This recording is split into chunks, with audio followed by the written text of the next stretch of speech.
Okay, but what happens if we've got actually some external forces acting upon our body in here? That means that when we were calculating our equation of dynamics, we grabbed our Lagrangian, that is kinetic and potential energy, we checked it due to velocities, we calculated what would be the forces acting from this. Now here we had our position, and now let's say that we've got friction in here. What happens due to friction?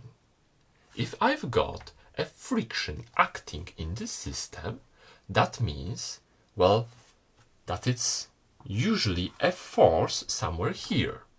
So I would usually use in here a very simple friction due to some velocity. But I don't have linear velocity, I have angular velocity. Let's substitute this, so my friction would look like something like this. Okay, let's add friction. Friction usually will be in here added as. Okay, I've added another force, friction. Now, what about external forces that I am able to control? By the way, if you don't know why there are two minus signs, you can add it in here on this side, and it will be more natural. Now, what about external forces that I am able to control? Let's add a torque. I will add here that I have some U in this system. That means I have a torque that I can control. This means when I've got a pendulum, I am able to apply a torque here. That means I am able to bend it one or the other way, but it won't spin infinitely. I am just applying a force, actually, on an arm. So there is a motor in here with a clutch and everything. Okay, so I've got some input U that I control. The rest of the derivation is pretty similar. In here, you will get your acceleration. In here, you will get mgl sinus, the influence of gravity. We are left with our friction. This was the basic one. We have already substituted the linear velocity. And here you have your control. Okay, let's move everything to the right side to clean it up and get pure acceleration. Minus mgl sinus divided by ml square. Minus f omega l divided by ml square. And plus 1 by ml square u. Okay.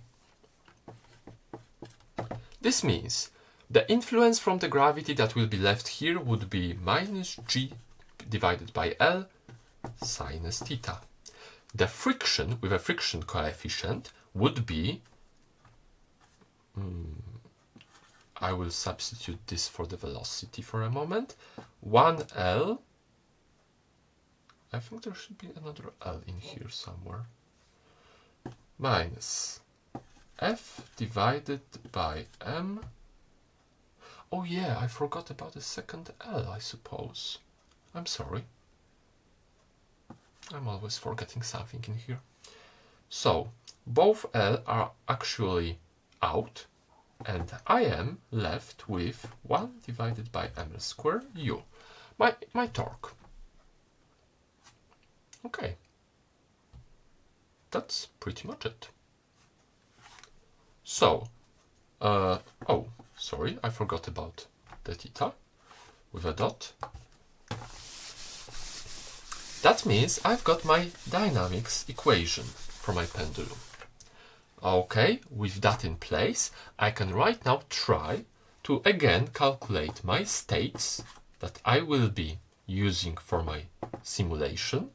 Again, I choose theta and theta with a dot. That means that the evolution of those states, so x1 with a dot and x2 with a dot, this is